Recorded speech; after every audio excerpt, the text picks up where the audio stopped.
ശരീരത്തിലെ ഏറ്റവും വലിയ ഗ്രന്ഥിയായ ലിവറിനെ കുറിച്ചാണ് ഇന്ന് നമ്മൾ വീഡിയോയിൽ പറയാൻ പോകുന്നത്. ലിവറിനെ ബാധിക്കുന്ന ബുദ്ധിമുട്ടുകൾ എന്തൊക്കെയാണ്, അത് കാരണം ശരീരത്തെ എങ്ങനെയാണ് അത് ബാധിക്കുക, അത് കേടാവാതിരിക്കാൻ വേണ്ടി എന്തൊക്കെ നമ്മൾ ചെയ്യണം എന്നുള്ളത്. ഞാൻ doctor Gopika, doctor Basil's homeo hospital, Pandikkad, Malappuram ജില്ല, കോഴിക്കോട്, നടക്കാവ്.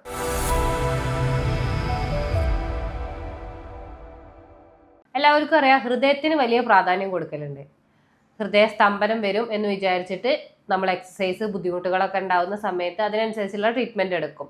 എക്കോ എടുത്ത് നോക്കും, ട്രെഡ്മിൽ ടെസ്റ്റ് ചെയ്ത് നോക്കും, വേദന ഉണ്ടോ അല്ലെങ്കിൽ ബ്ലോക്ക് ഉണ്ടോ എന്ന് ടെസ്റ്റ് ചെയ്യാറുണ്ട്.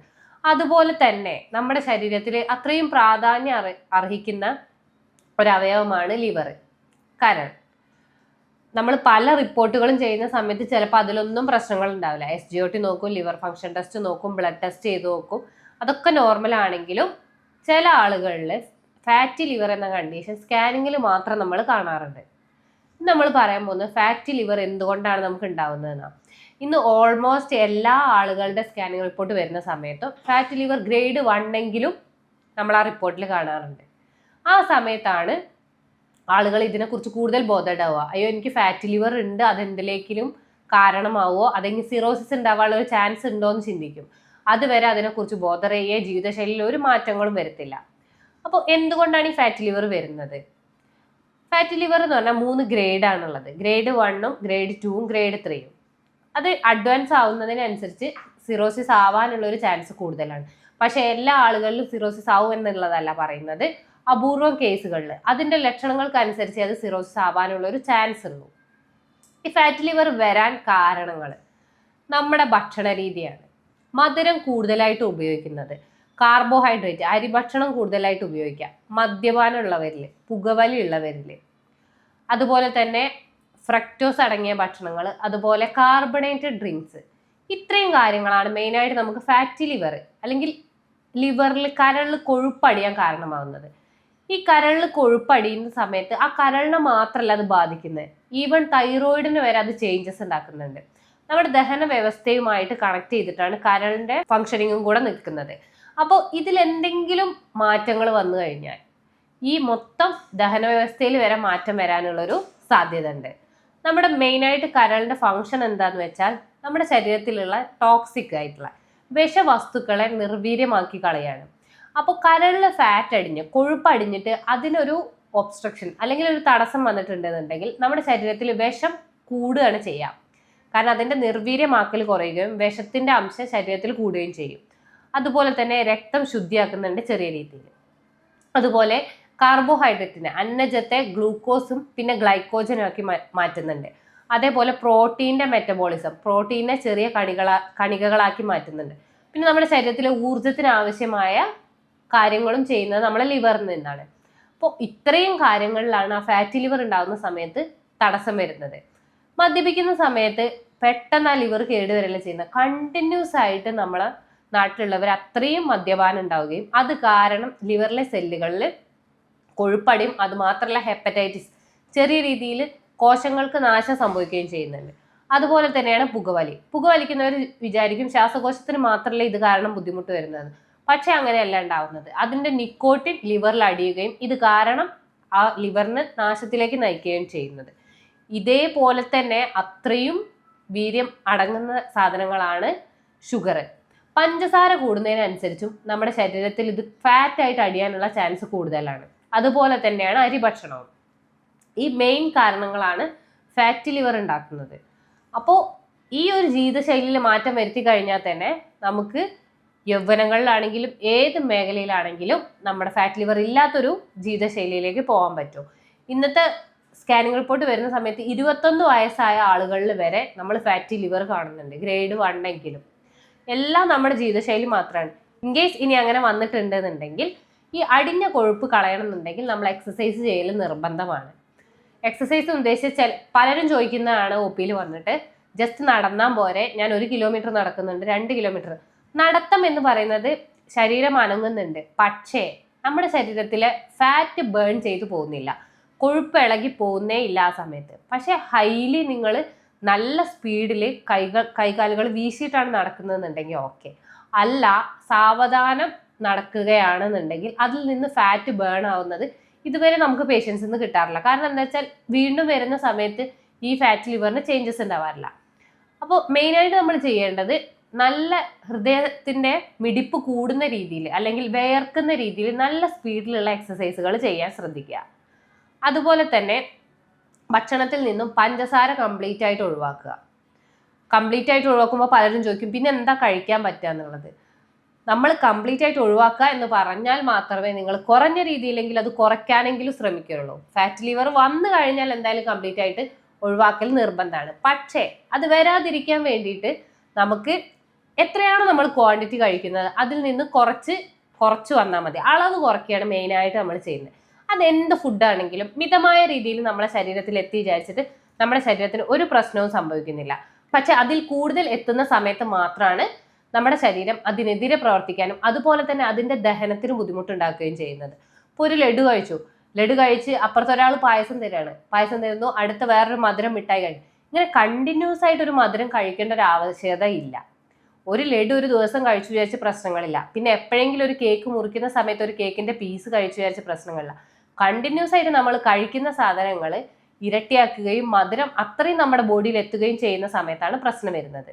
പക്ഷെ ഫാറ്റ് ലിവർ കണ്ടു എന്നുണ്ടെങ്കിൽ നിങ്ങൾ അതിനനുസരിച്ച് എമൗണ്ട് കുറയ്ക്കുന്നത് വളരെ നല്ലതാണ്. അതുപോലെ തന്നെ ബേക്കറി ഐറ്റംസും കാർബണേറ്റഡ് ഡ്രിങ്ക്സും കംപ്ലീറ്റ് ആയിട്ട് ഒഴിവാക്കണം എന്നല്ല പറയുന്നത്. അതിൻ്റെ അളവെല്ലാം നിങ്ങൾ കുറയ്ക്കേണ്ടത് അത്യാവശ്യമാണ്. അല്ല നിങ്ങൾ അത്യാവശ്യം നന്നായിട്ട് ബോഡി അനങ്ങുന്നുണ്ട്, വർക്കൗട്ട് ചെയ്യുന്നുണ്ടെന്നുണ്ടെങ്കിൽ ഞാൻ ഷുഗർ തരാണ്, നിങ്ങൾക്കിപ്പോൾ അത് കഴിച്ചു കഴിഞ്ഞാലും നിങ്ങളുടെ ഫാറ്റ് അടിയില്ല. പക്ഷേ ഇന്നത്തെ ഒരു ജീവിതശൈലിയിൽ ആരും എത്ര ഫുഡ് കഴിക്കുന്നുണ്ടെങ്കിലും അതിനനുസരിച്ചുള്ള വർക്കൗട്ട് ചെയ്യുന്നേ ഇല്ല. അതുകൊണ്ടാണ് ഇന്നത്തെ തലമുറയിൽ ഇത് ഏറ്റവും കൂടുതൽ കാണുന്നത്. പക്ഷെ നിങ്ങളൊന്ന് മുന്നത്തെ തലമുറ, നിങ്ങളുടെ മാതാപിതാക്കളുടെ അല്ലെങ്കിൽ അച്ചച്ചന്മാര് അങ്ങനത്തെ ഒരു തലമുറയിൽ ഗ്രാൻഡ് പാരൻസിന്റെ തലമുറ ചിന്തിച്ചു നോക്കൂ. അവരിൽ ഇതുവരെ ഫാറ്റ് ലിവറോ അല്ലെങ്കിൽ പൊണ്ണത്തടിയോ വയറ് വീർക്കുക, ഗ്യാസിന്റെ ബുദ്ധിമുട്ട് ഇതൊന്നും അധികമായിട്ടല്ല ആരും ഇതുവരെ പറഞ്ഞു കേട്ടിട്ടുണ്ടാവില്ല. കാരണം എന്താണ്? അവരെത്രയാണോ ഭക്ഷണം കഴിക്കുന്നത് അതിനനുസരിച്ചുള്ള എക്സസൈസ് അല്ലെങ്കിൽ വർക്കൗട്ട് അവർക്കുണ്ട്. അവരുടെ ജോലി അതുപോലെ തന്നെ പണ്ട് വെറുതെ ഇരിക്കുകയല്ല, അതുപോലെ കറണ്ട് ഇല്ല, ആ രീതിയിൽ അവർ കംപ്ലീറ്റ് ആയിട്ട് എപ്പോഴും ശരീരം വർക്ക് ചെയ്തുകൊണ്ടിരിക്കുകയാണ്. അപ്പോൾ ഫാറ്റ് അടിയാനുള്ള ഒരു സാഹചര്യം കിട്ടുന്നില്ല. പക്ഷെ ഇന്ന് അങ്ങനെയല്ല. കൂടുതൽ ആൾക്കാരും ഇരുന്ന് അല്ലെങ്കിൽ സിറ്റിംഗ് പോസ്റ്ററാണ് ഏറ്റവും കൂടുതൽ ഉപയോഗിക്കുന്നത്. ഇനി ജോലിയിലാണെങ്കിൽ ജോലി കഴിഞ്ഞിട്ടുള്ള സമയങ്ങളിലാണ് ഇരിക്കാനാണ് ഏറ്റവും കൂടുതൽ ആൾക്കാർ ശ്രദ്ധിക്കുന്നത്. അപ്പോൾ ഈ സമയത്ത് എന്താ വെച്ചാൽ നമ്മൾ കഴിക്കുന്ന ഫുഡൊക്കെ സ്റ്റോർ ചെയ്ത് വെക്കുകയാണ് ചെയ്യുന്നത് കൊഴുപ്പായിട്ട്. ആ സ്റ്റോർ ചെയ്ത സാധനം പോകണമെന്നുണ്ടെങ്കിൽ നമ്മൾ എക്സസൈസ് ചെയ്യുന്നതാണ് ഏറ്റവും നല്ലത്. പിന്നെ ശ്രദ്ധിക്കേണ്ടത് എത്രയാണോ നിങ്ങളുടെ വെയിറ്റ് ഉള്ളത് വെയിറ്റിനനുസരിച്ച് വെള്ളം കുടിക്കണം. 25 കിലോയ്ക്ക് 1 ലിറ്റർ വെള്ളം എന്നുള്ള രീതിയിൽ കറക്റ്റായിട്ട് നിങ്ങൾ വെള്ളം കുടിക്കാൻ ശ്രദ്ധിക്കുക. 50 കിലോ ഉള്ള ഒരു വ്യക്തി 2 ലിറ്റർ വെള്ളം കുടിക്കുക. ഒപ്പം എക്സസൈസ്, കാർബണേറ്റഡ് ഡ്രിങ്ക്സ്, ബേക്കറി ഒക്കെ പകുതിയായിട്ട് കുറയ്ക്കാൻ ശ്രദ്ധിക്കുക. അരി ഭക്ഷണം പകുതിയാക്കുക. അരി ഭക്ഷണം പകുതിയാക്കുന്ന സമയത്ത് ചപ്പാത്തി പൊറോട്ട കൂടുതലായിട്ട് കഴിച്ചിട്ട് കാര്യമില്ല.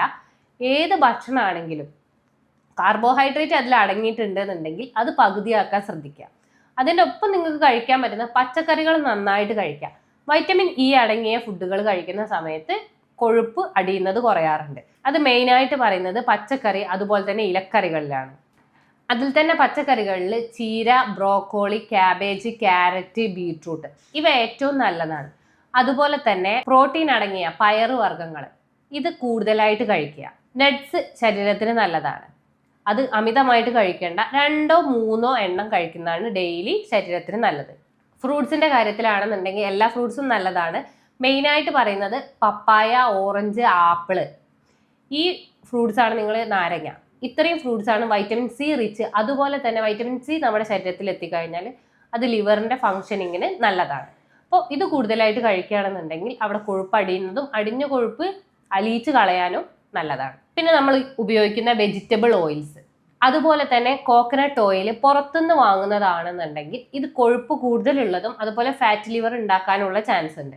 അപ്പോൾ ഇത് രണ്ടൊന്ന് ഒഴിവാക്കുന്നതാണ് നല്ലത്. വീട്ടിൽ നിന്ന് തന്നെ ആട്ടിയിട്ടുള്ള എണ്ണ ഉപയോഗിക്കാൻ ശ്രദ്ധിക്കുക. വെജിറ്റബിൾ ഓയിൽസും ഭക്ഷണത്തിൽ ആഡ് ചെയ്യുന്നത് കുറയ്ക്കാം. ഇത്രയും കാര്യങ്ങളാണ് നമ്മൾ ഫാറ്റ് ലിവർ കുറയ്ക്കാൻ വേണ്ടിയിട്ട് മെയിനായിട്ട് ചെയ്യേണ്ടത്. പിന്നെ നമുക്ക് വീട്ടിൽ കഴിക്കാവുന്ന ഭക്ഷണത്തിൽ ആഡ് ചെയ്യാവുന്ന മെയിൻ കണ്ടന്റുകളാണ് വെളുത്തുള്ളി. വെളുത്തുള്ളി നല്ലൊരു കൊഴുപ്പ് ലയിപ്പിക്കുന്ന സാധനമാണ്. ഇത് ഭക്ഷണത്തിൽ കൂടുതലായിട്ട് ആഡ് ചെയ്യാം. അതുപോലെ തന്നെ അലോവേര, അലോവേരയും ശർക്കരയും കൂടി ഒരു ജെല്ലാക്കിയിട്ട് നമ്മൾ കഴിക്കുകയാണെന്നുണ്ടെങ്കിൽ ഇതൊരു പ്രോബയോട്ടിക് ആണ്. അപ്പം നമ്മുടെ ദഹനത്തിനും സഹായിക്കും, അതുപോലെ തന്നെ നമ്മുടെ ലിവറിന്റെ ഫംഗ്ഷനിങ്ങിന് അത് സ്മൂത്തനിങ് ആക്കാനും സഹായിക്കുന്നുണ്ട്. കൊഴുപ്പടിയുന്നത് കുറയുന്നതിനും സഹായിക്കുന്നു. പിന്നെ ബീട്രൂട്ട് ദിവസേന ഭക്ഷണത്തിൽ ഉൾപ്പെടുത്താൻ ശ്രദ്ധിക്കുക. പിന്നെ കുടിക്കുന്ന വെള്ളം ചൂടുവെള്ളമാണ് ഏറ്റവും നല്ലത്. ഈ രീതിയിൽ നിങ്ങൾ നിങ്ങളുടെ ജീവിതശൈലിയിൽ മാറ്റങ്ങൾ വരുത്തുക. പിന്നെ കോഫി കൂടുതലായിട്ട് കുടിക്കുന്നവരിൽ ഫാറ്റ് ലിവർ കാണാറുണ്ട്. അപ്പോൾ കോഫിയുടെ ഉപയോഗം കംപ്ലീറ്റ് ആയിട്ട് കുറയ്ക്കാൻ പറ്റുന്നുണ്ടെങ്കിൽ കുറയ്ക്കുക, ഇല്ലെങ്കിൽ അളവിലെങ്കിലും മാറ്റങ്ങൾ വരുത്തുക. മെയിനായിട്ട് ശ്രദ്ധിക്കേണ്ടത് ഭക്ഷണത്തിലുള്ള മാറ്റങ്ങൾ, മദ്യപാനം, പുകവലി കംപ്ലീറ്റ് ആയിട്ട് ഒഴിവാക്കുക, എക്സസൈസ് ചെയ്യുക, വെള്ളത്തിന്റെ അളവിലുള്ള മാറ്റങ്ങൾ. ഇത്രയും കാര്യങ്ങൾ ശ്രദ്ധിക്കുമ്പോൾ തന്നെ നിങ്ങൾക്ക് ഫാറ്റി ലിവർ എന്നുള്ളൊരു കാര്യം വരുന്നത് തന്നെ നമുക്ക് കുറവായിരിക്കും. അല്ല, ഇനി വന്നിട്ടുണ്ടെങ്കിൽ അത് നമുക്ക് വീട്ടിൽ നിന്ന് തന്നെ കുറച്ചെടുക്കാനും പറ്റും. അല്ല, നിങ്ങൾക്ക് ഫാറ്റ് ലിവർ കൊണ്ട് നിങ്ങൾ ബുദ്ധിമുട്ടുന്നുണ്ട്, അങ്ങനെയാണെന്നുണ്ടെങ്കിൽ നിങ്ങൾ കാണിക്കുന്ന പ്രധാന ലക്ഷണങ്ങൾ എന്ന് പറഞ്ഞാൽ ഗ്യാസിന്റെ ബുദ്ധിമുട്ടായിരിക്കും, ഏമ്പക്കം, കീഴ്വായു, അതുപോലെ തന്നെ വയറ് വീർത്ത് വരിക, ചിലർക്ക് ഓക്കാനുണ്ടായിരിക്കും, പുളിച്ചു തേട്ടലുണ്ടായിരിക്കും, ഭയങ്കരമായ ക്ഷീണം ഉണ്ടായിരിക്കും. പിന്നെ ചില ആളുകളിൽ സ്കിന്നിൽ പല കളർ ചേഞ്ചസ് ഉണ്ടാവും. അതുപോലെ തന്നെ മുഖത്ത് കറുത്ത കുത്തുകൾ, അതുപോലെ തന്നെ കറുപ്പ് ഒരു ലെയർ പോലെ, ടാൻ അടിച്ച പോലെ, നമ്മൾ സൂര്യപ്രകാശമൊക്കെ കൊണ്ടു കഴിഞ്ഞാൽ മുഖത്തിന് ടാൻ അടിക്കുന്ന പോലെ ആ രീതിയിലുള്ള മാറ്റങ്ങൾ ഉണ്ടാവലുണ്ട്. വെയിറ്റ് കൂടുന്നതായിട്ട് കാണാം. പിന്നെ ചില ആളുകളിൽ ലിവറിൽ ഫാറ്റ് അടിയുന്നതിൻ്റെ ഒപ്പം പല ഭാഗങ്ങളിലും ഫാറ്റ് അടിയുന്നതുകൊണ്ട് തന്നെ ഹൃദയത്തിന് ഹൃദയമിടിപ്പ് കൂടും, കിതപ്പ് വരും, ശ്വാസം എടുക്കുന്നതിലും വിടുന്നതിലുള്ള ബുദ്ധിമുട്ടുകൾ ഉണ്ടാവാറുണ്ട്. ഈ രീതിയിലാണ് മെയിനായിട്ട് നമുക്ക് ഫാറ്റി ലിവറിൽ ലക്ഷണങ്ങൾ കാണാറ്. ഇനി ഈ ലക്ഷണങ്ങൾ ഉള്ളവർ, ഞാൻ പറഞ്ഞ ഇത്രയും കാര്യങ്ങൾ ചെയ്തിട്ടും നിങ്ങളുടെ ഫാറ്റി ലിവറിൽ ഒരു മാറ്റവും വരുന്നില്ല, അല്ലെങ്കിൽ SGOT SGBTയിൽ ചേഞ്ചസ് ഉണ്ടായിട്ടും ബാക്കി പിന്നീട് ചെയ്യുന്ന സമയത്ത് ഒരു മാറ്റങ്ങളും വരുന്നില്ല എന്നുണ്ടെങ്കിൽ നിങ്ങൾക്ക് എൻ്റെ ട്രീറ്റ്മെൻറ്റ് എടുക്കാവുന്നതാണ്. നമ്മളൊരു മിനിമം 3 മുതൽ 6 മാസം വരെയാണ് തുടർച്ചയായിട്ട് മരുന്ന് കഴിക്കേണ്ട ഒരു കാലയളവ് പറയാം. അതിൻ്റെ ഇടയിൽ മരുന്നും അതുപോലെ തന്നെ ജീവിതശൈലിയും നിങ്ങൾ റെഡി ആക്കുകയാണെന്നുണ്ടെങ്കിൽ നിങ്ങളെ ഫാറ്റ് ലിവർ നിങ്ങൾക്ക് പൂർണ്ണമായിട്ടും മാറ്റാൻ പറ്റും. അത് മരുന്നെടുക്കാതെ തന്നെ വീട്ടിലിരുന്ന് നിങ്ങൾക്ക് ഇത്രയും കാര്യങ്ങൾ ചെയ്താൽ തന്നെ മാറ്റാൻ പറ്റും. എന്നിട്ടും മാറുന്നില്ലെങ്കിൽ മാത്രം നിങ്ങൾക്ക് എൻ്റെ കൺസൾട്ടേഷൻ എടുക്കാവുന്നതാണ്. ഞാൻ doctor Gopika, doctor Basil's homeo hospital, Malappuram ജില്ല, പാണ്ടിക്കാട്, കോഴിക്കോട്, നടക്കാവ്.